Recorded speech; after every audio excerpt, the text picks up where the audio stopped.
Amados queridos irmãos, vamos abrir nossas Bíblias, Filipenses capítulo 2.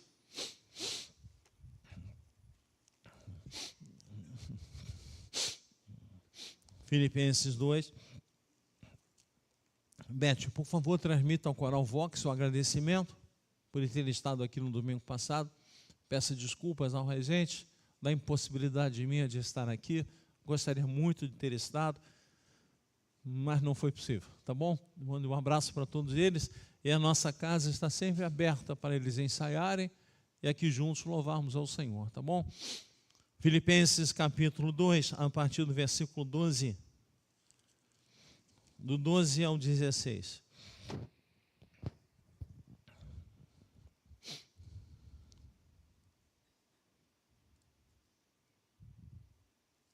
Diz assim: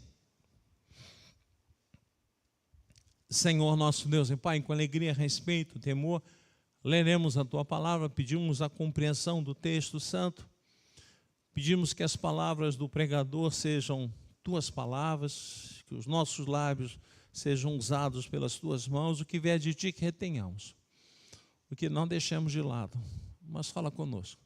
É o que pedimos em nome de Cristo Jesus. Amém. O texto diz assim, acompanha a leitura, Filipenses 2, a partir do versículo 12. Assim, pois, amados meus, como sempre obedecestes, não só na minha presença, porém muito mais agora na minha ausência, desenvolver a vossa salvação com temor e tremor. Porque Deus é quem efetua em nós tanto querer como realizar, segundo a sua boa vontade. Fazei tudo sem murmurações, nem contendas, para que vos tornei irrepreensíveis e sinceros, filhos de Deus, inculpáveis no meio de uma geração pervertida e corrupta, na qual resplandeceis como luzeiros no mundo, preservando a palavra da vida, para que no dia de Cristo eu me glorie de que não corri em vão, nem me esforcei inutilmente. Amém. Amados queridos irmãos, Paulo amava essa igreja. Paulo amava essa igreja.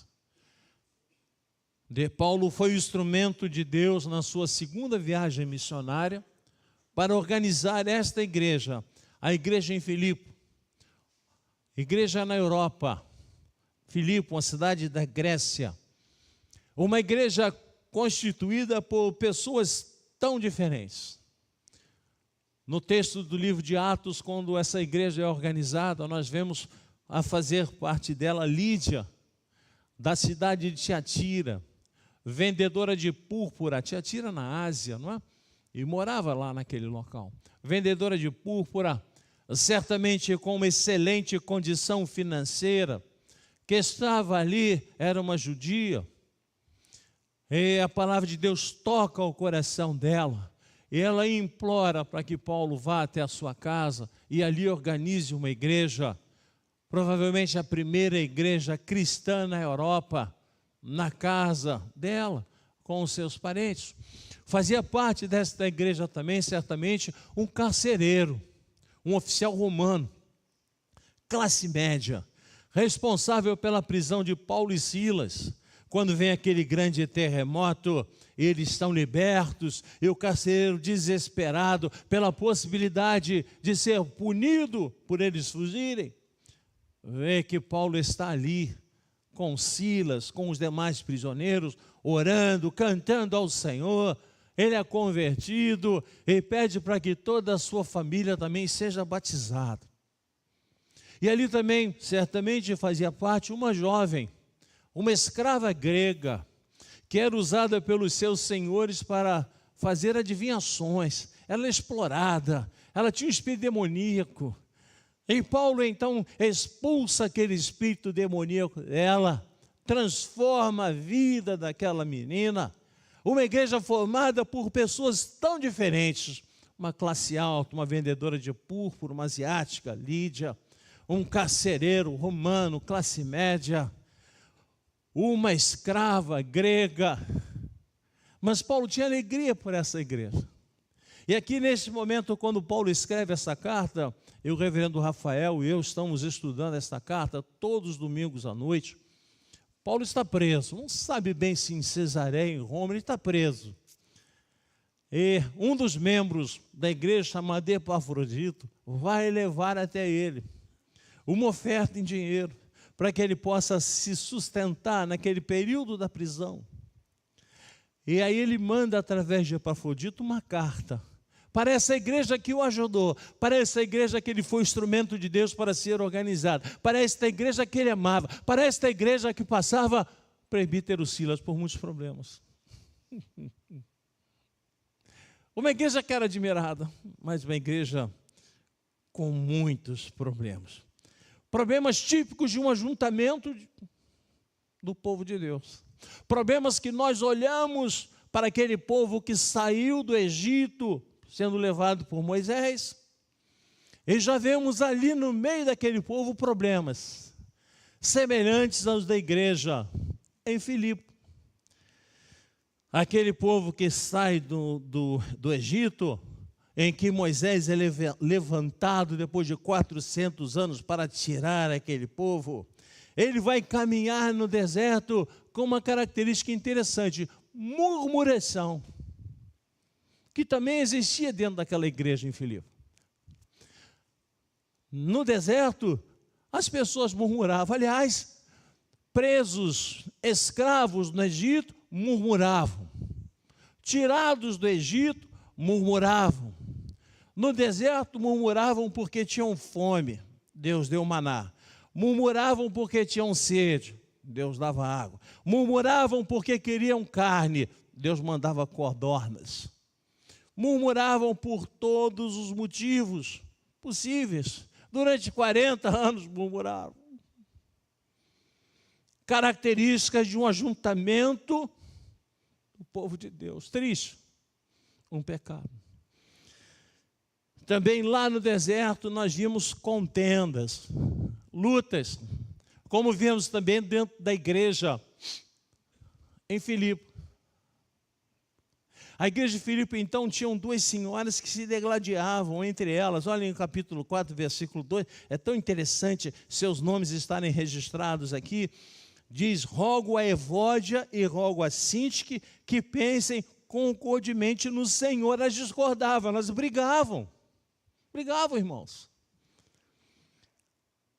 E aí era importante que elas tivessem um pensamento comum, um senso comum de crescimento da obra de Deus naquela igreja, lá no deserto. Miriam, irmã de Moisés, Arão, irmão de Moisés, questionavam ao Senhor, ou lutavam pela posição de Moisés. Olha que interessante. Está Números 12, 2. Miriam e Arão questionam a mulher cuxita de Moisés e perguntam, será que Deus falou só com você? Será que Deus também não falou conosco? Olha lá, Números 12, 2, é isso mesmo. E disseram, porventura tem falado o Senhor somente por Moisés? Não tem falado também por nós? O Senhor ouviu e puniu a eles. Características, pecados, infelizes, quando de um ajuntamento do povo de Deus. Também na igreja em Filipe se via luta de poder. Na igreja em Filipe se via pessoas querendo proeminência. E aí nesse momento, Paulo, com muito amor, chama a atenção da igreja, fala para a igreja, e diz que nós precisamos imitar a Cristo Jesus. Reparem, quando o texto começa, logo no versículo 12, assim pois quer dizer, com relação ao que já foi falado até agora, amados meus, queridos meus, Paulo está afagando este povo, né? Dizendo, eu amo vocês, mas tem que haver uma mudança. Porque o nosso grande exemplo de vida, como Paulo vinha falando aqui anteriormente, é Cristo Jesus, que estava no céu, sendo adorado, servido pelos anjos. Se fez homem, veio ao mundo, foi humilhado, mas obedeceu a Deus em todos os momentos. Obedeceu a Deus até o final. O plano de salvação. Morreu por nós em obediência a Deus. E Paulo está dizendo assim, este é o grande exemplo nosso de vida. Essa igreja reclamava ou sentia a ausência de Paulo. E Paulo diz, não importa a minha ausência. O que importa é a presença de Cristo dentro desta igreja. O que importa é o comportamento do povo de Deus, a semelhança de Cristo Jesus. Essa é a nossa aspiração, sermos iguais a Cristo, servirmos ao Senhor, obedecermos ao Senhor. Nós não estamos aqui, amados queridos irmãos, para nos projetarmos. Nós estamos aqui para servirmos a Deus. E Ele vai cobrar. Principalmente nós, autoridades, pastores, presbíteros, Ele vai nos cobrar mais do que cobra a todos. Se é que estamos servindo ao Senhor, ou servindo a inclinação dos nossos corações. Amados queridos irmãos, Paulo começa o texto falando sobre o grande exemplo de Cristo. Cristo é o nosso maior estímulo à obediência. Olha aí, capítulo 2, versículo 2. Assim, pois, amados irmãos, amados meus, como sempre obedecestes, não só na minha presença, porém muito mais agora na minha ausência, desenvolvei a vossa salvação com temor e tremor, porque Deus é quem efetua em nós tanto querer como realizar, segundo a sua boa vontade. O exemplo de Cristo é o nosso maior estímulo à obediência. A igreja em Filipe vivia em desarmonia. Havia egoísmo entre os irmãos, tentativa de levantar o seu nome perante o grupo da igreja. Os crentes estavam se atritando a ponto de alguns trabalharem na igreja para promoção pessoal ou maior reconhecimento do seu grupo. A base dessa atitude mesquinha era o egoísmo. Paulo está falando lá no iníciozinho do capítulo 2. Então Paulo fala para os crentes olharem para o exemplo de Cristo e terem o mesmo sentimento que houve em Cristo.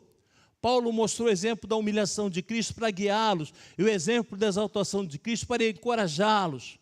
O que nós cremos precisa refletir na maneira como vivemos. Nós cremos em Cristo como nosso Salvador. Nós cremos que Cristo veio ao mundo para morrer por nós, em obediência, com simplicidade. Foi humilhado, mas foi obediente ao Pai até o final. E a obediência nossa é ultra circunstancial, independe do que estamos passando e aonde estamos. A igreja em Filipe sofria de uma nostalgia. A igreja em Filipe vivia um saudosismo dos tempos áureos em que Paulo esteve com eles. Mas agora Paulo está preso.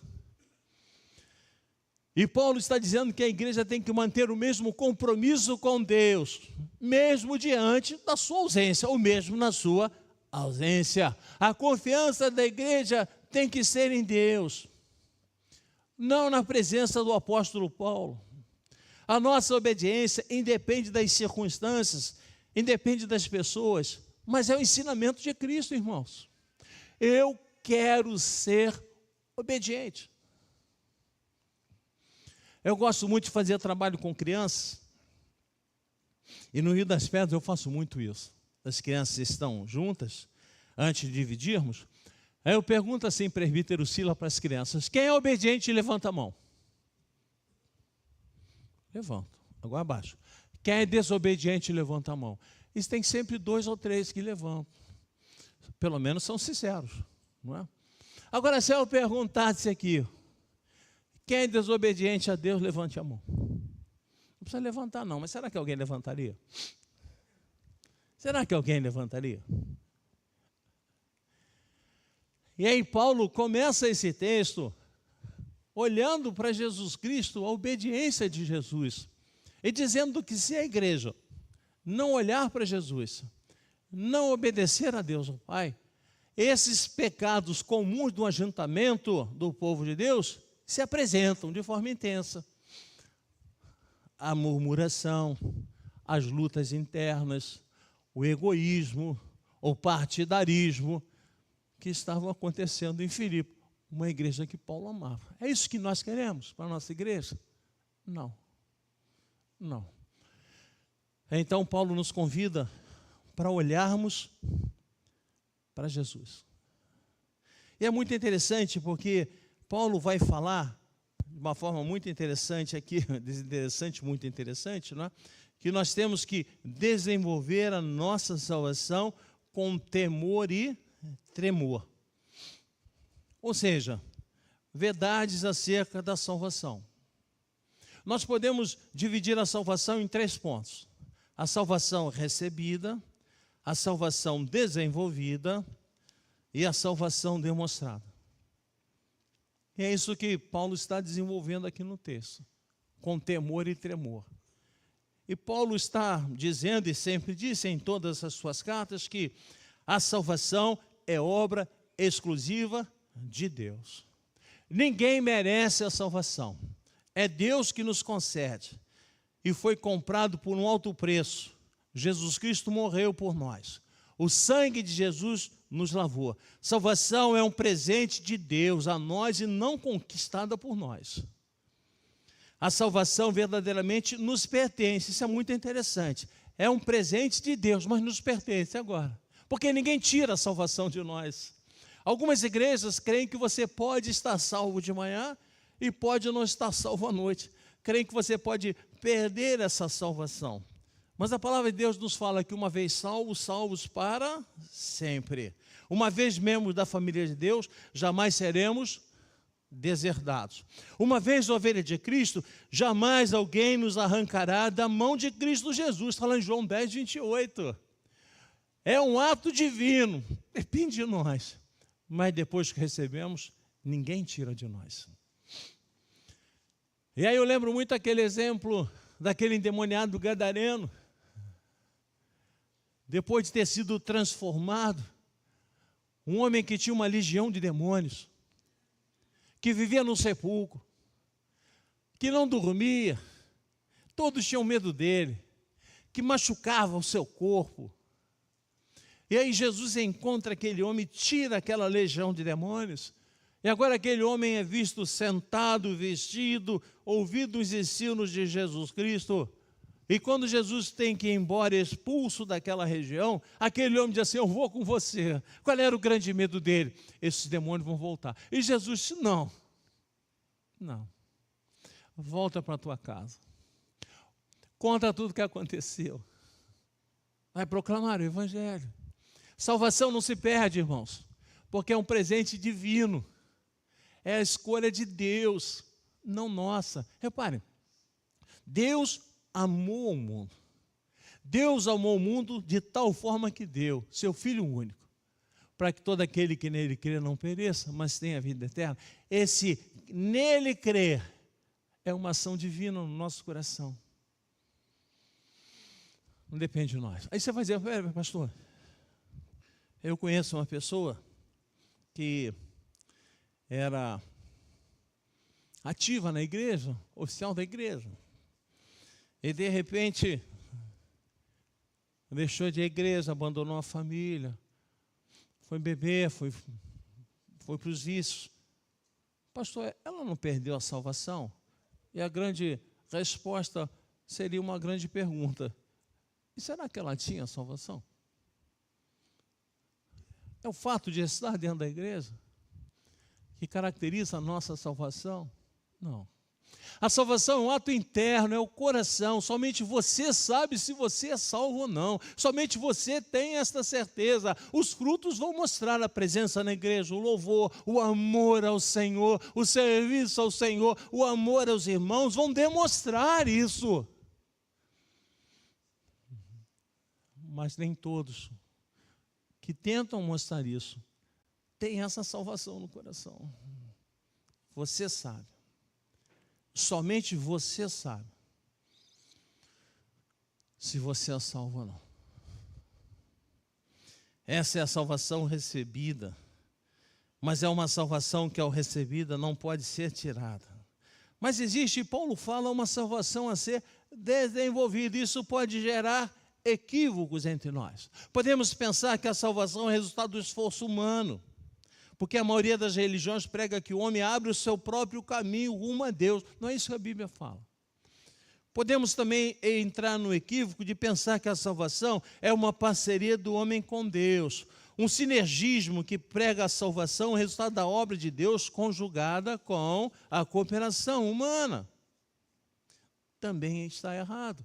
A salvação é um ato divino, mas ela tem que ser desenvolvida. Como assim, pastor, ela tem que ser desenvolvida? Ela tem que ser alimentada. Alimentada. Adianta Deus te dar um carro se você não colocar gasolina nele? Adianta Deus te dar um carro e você não encher os pneus do carro? A salvação é algo que nos é concedida por Deus, mas tem que ser desenvolvida, tem que ser trabalhada. E o grande desejo de que a salvação cresça, que a santificação em nós aflore, também vem de Deus. Que coisa linda, irmãos. Ah, pastor, não aguento mais ouvir o senhor falar de Deus. Eu vou falar de quem?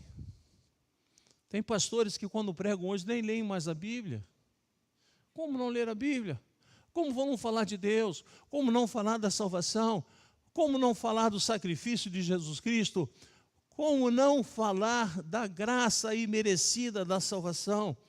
A salvação é resultado da obra de Deus, mas tem que ser desenvolvida na nossa vida, com temor e tremor, não com pavor, não com medo de um castigo de Deus, mas preocupado em entristecermos Deus, por nós estarmos agindo segundo a vontade dela.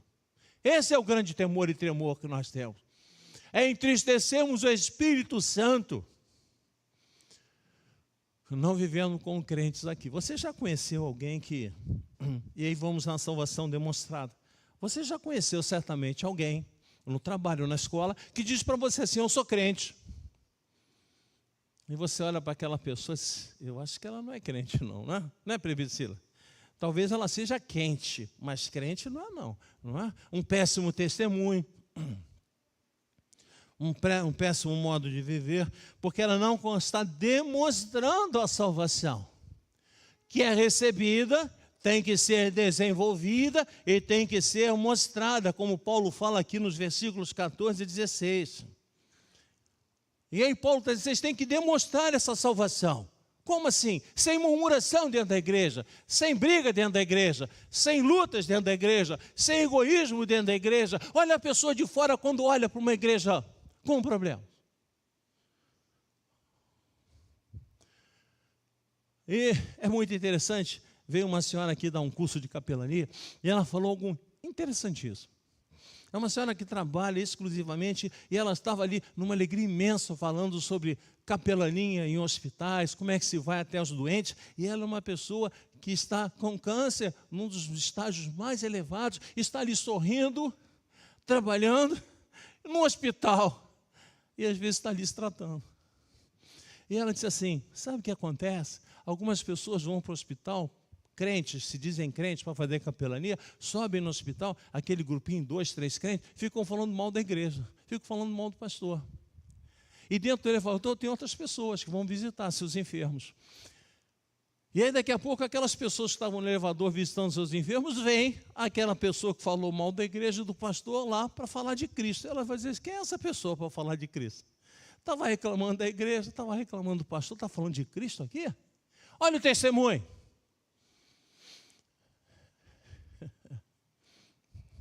Eu conheço uma pessoa, não vou dizer, mas é muito próxima minha, que ela diz assim, eu não coloco o plástico evangélico no carro. Eu falei, por quê?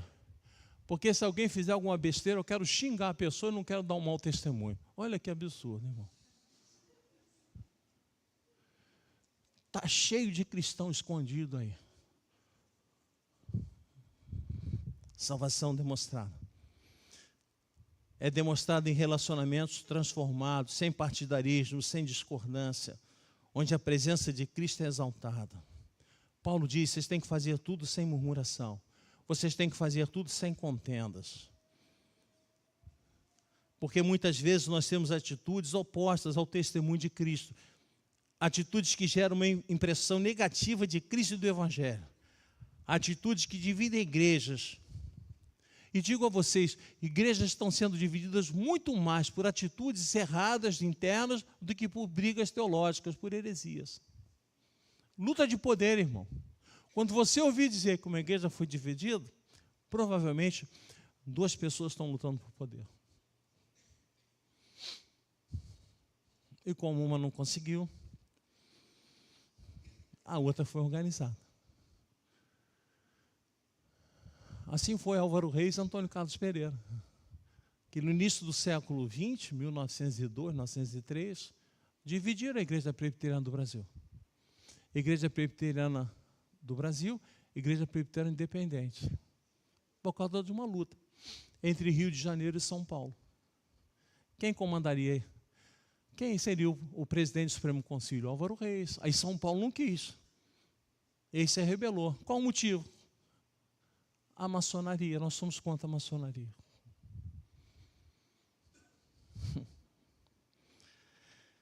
A salvação é demonstrada através, Paulo fala, de uma conduta irrepreensível.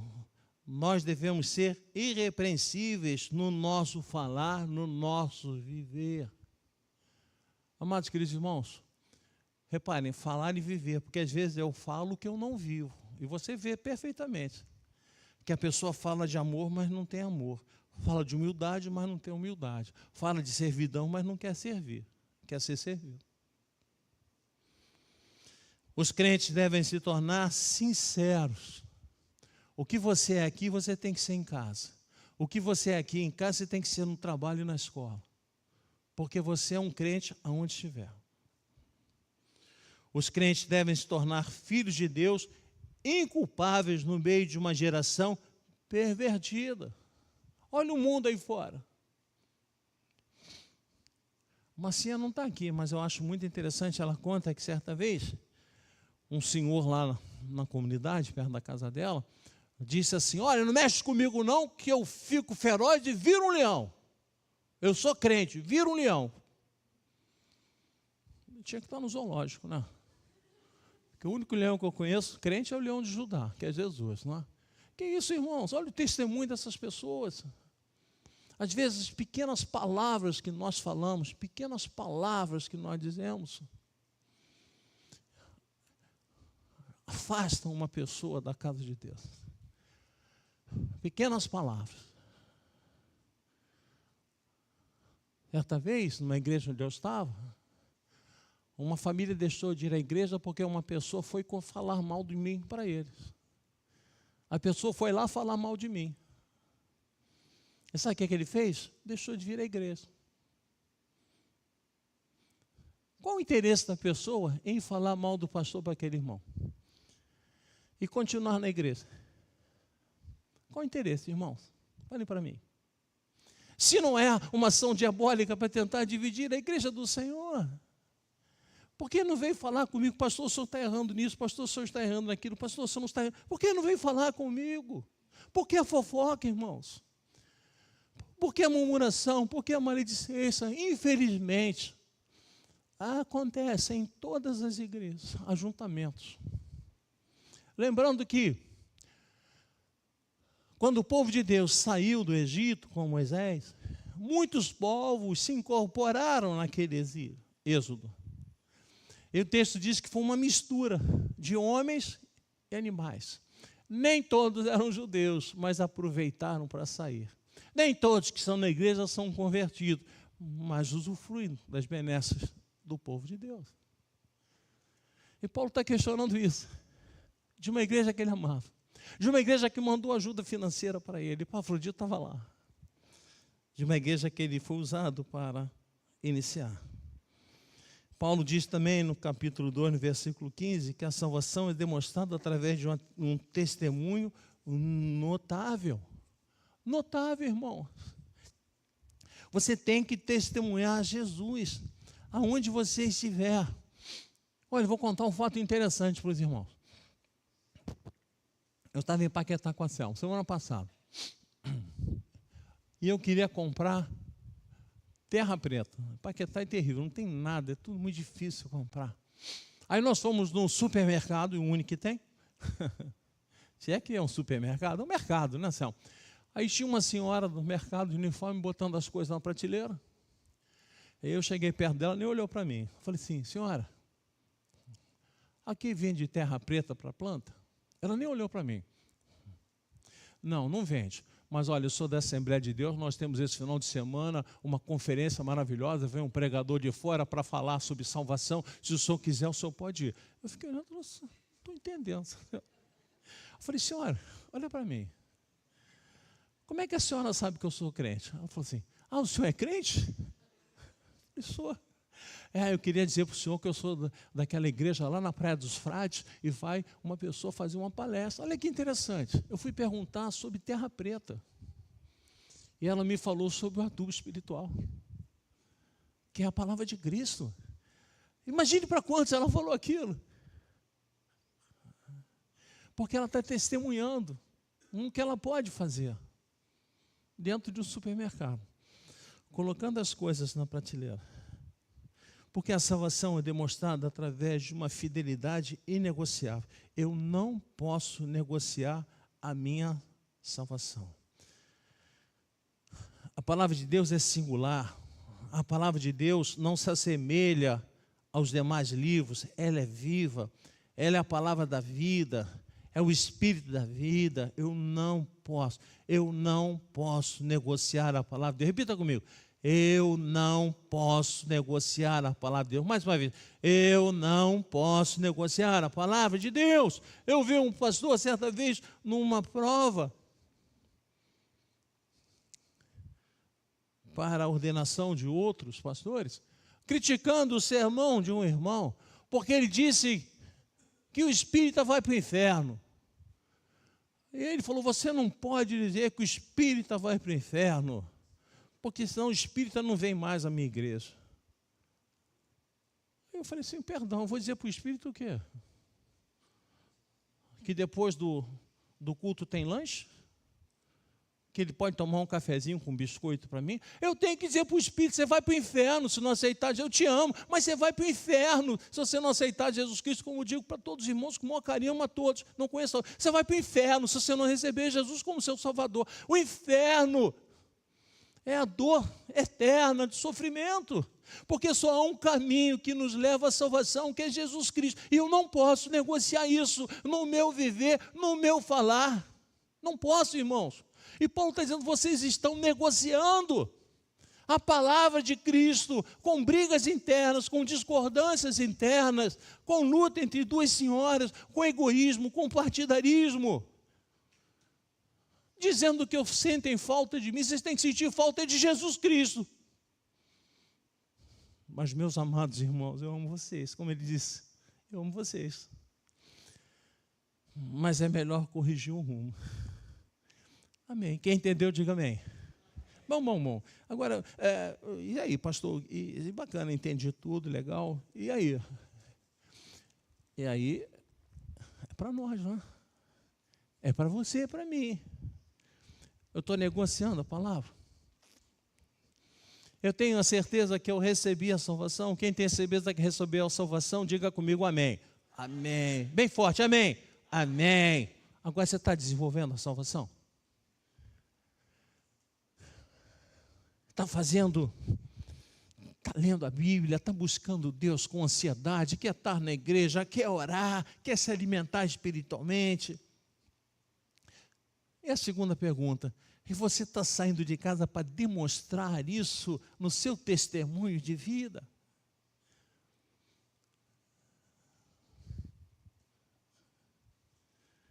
O Senhor nos chamou com um propósito, de sermos embaixadores de Cristo Jesus. O que é um embaixador? É aquele que representa o seu país, aqui na terra. Nós não somos daqui. A palavra de Deus diz que nós somos peregrinos e forasteiros, estamos de passagem aqui até o dia que o Senhor nos levar para as mansões celestiais. Enquanto aqui estivermos, falamos de Cristo, mostramos a Cristo, servimos ao Senhor, que é o nosso Rei.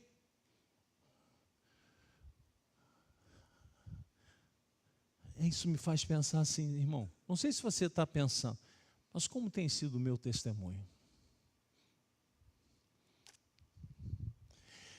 Será que as pessoas próximas de mim olham para mim, me ouvem e dizem assim, ele é um servo de Deus?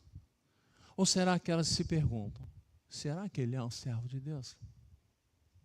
Vamos ficar em pé e vamos orar, irmãos. Vamos ficar em pé e vamos orar. Senhor nosso Deus e Pai, Paulo amava muito essa igreja. Como o Senhor ama as suas igrejas aqui na terra, diferentes denominações, mas são suas igrejas. Louvam, adoram o seu santo nome, pregam Jesus como Salvador.